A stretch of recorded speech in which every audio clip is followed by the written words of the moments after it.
Selfie কারা এরা এরা কারা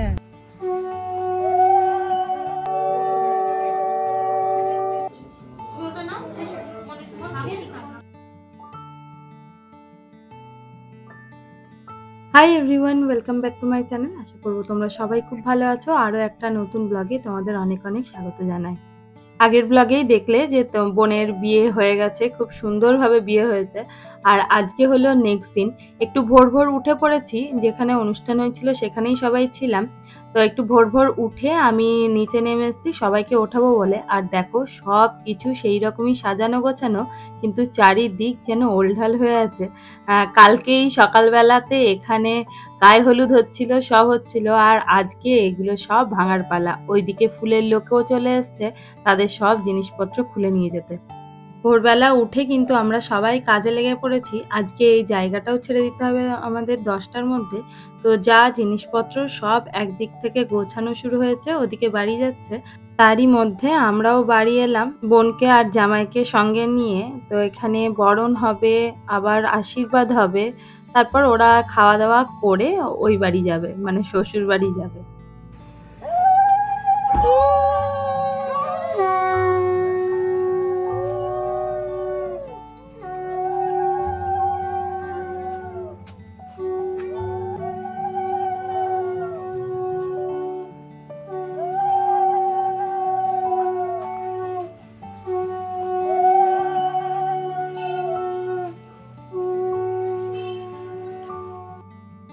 মায়ের তো সেই কবে থেকে মন খারাপ, আজকে তো আরো বেশি মন খারাপ। তবে মাকে আর বোনকে কোনো রকমে সামলে রাখা হয়েছে, যতটা সম্ভব ততটা। তবে মাকে সামলে রাখলেও আমি আজকে নিজেকে সামলে রাখতে পারিনি। বাবা খুব শক্ত মনের মানুষ, তাই বাবাকে খুব একটা সামলাতে হয় না, কিন্তু আমাকে আর মাকে সামলানো একটু ঝামেলার।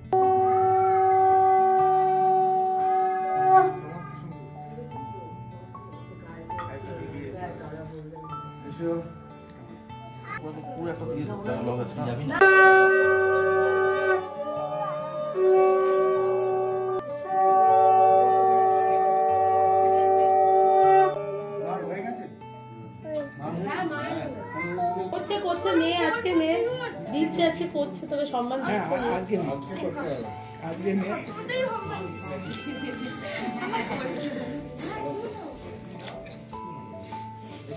ওমায়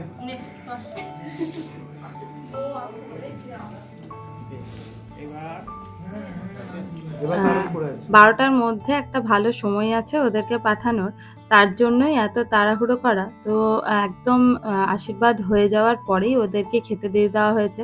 আমাদের বাড়ি থেকে মাছ ভাত খেয়ে বেরোনোর নিয়ম। আমার যখন বিয়ে হয়েছিল তখন আমি খেয়েই বেরিয়েছিলাম, তাই ওদের ক্ষেত্রেও অন্যথা হয়নি, ওদেরকে একটু মাছ ভাত খাইয়ে পাঠানো হলো। বোনের সঙ্গে আমারই যাওয়ার কথা ছিল, ভেবেছিলাম ওর সাথে যাব, দিয়ে বিকেলবেলা চলে আসব। কিন্তু আমার আর যাওয়া হয়নি, কারণ ডোডো কালকে প্রচণ্ড জ্বালিয়েছে আর ও আজকে আমার কাছ থেকে কারুর কাছে যাচ্ছে না। তো ওকে ছেড়ে এইভাবে কারুর কাছে রেখে যাওয়াটা সম্ভব হচ্ছিল না, এমনকি ওর বাবার কাছেও যাচ্ছিল না। তো ওর জন্যই যেতে পারিনি। তবে বোনের বন্ধুরা সঙ্গে আছে, আর ওদেরকে বলে দিয়েছি সব রিচুয়ালস হওয়ার পরে বোন যখন একটু ফ্রি হবে তখন যেন ওরা বাড়ি ফেরে। এখন বোন নিজের শ্বশুরবাড়িতে এসছে, ওদের বাড়ির রিচুয়ালসগুলো হবে। তোমাদের সাথেও ওখানকার কিছু কিছু ভিডিও শেয়ার করে নিলাম।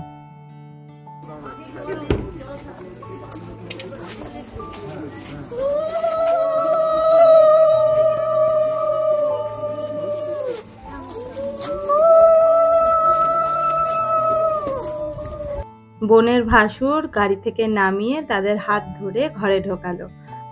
আর বিয়ের পরে এই প্রথম যখন অন্য বাড়িতে গিয়ে নিজের পা রাখা, আর সেটা যখন দুধে আলতায় পা দিয়ে এইভাবে নিজের পায়ের ছাপ ফেলতে ফেলতে ঢোকা, এই নিয়মটা আমার খুব ভাল লাগে। আমার নিজের বিয়েতেও যখন আমি ওই বাড়িতে গেছিলাম, আমার শাশুড়িও এইভাবে একটা সাদা কাপড় পেতে রেখেছিল, আর তার মধ্যে আমার নিজের পায়ের ছাপ যখন ফেলতে ফেলতে আমি ঘরে ঢুকলাম, সেই অনুভূতিটা যেন দারুণ ছিল।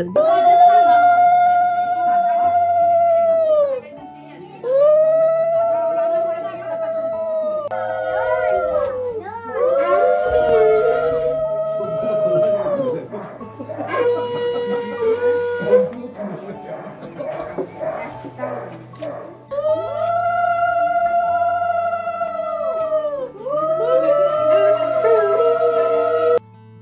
বোনের যা বরণ করে নিচ্ছে, এরপরে বোনের শাশুড়ি বরণ করে নেবে, তারপরে শুরু হবে এক এক করে আশীর্বাদের পালা। বিয়ে উপলক্ষে এতবার আশীর্বাদ হয়, তবে এই আশীর্বাদ কিন্তু একদিকে ভালো, যতবার আশীর্বাদ হয় ততবার কিছু না কিছু আমদানি হয়।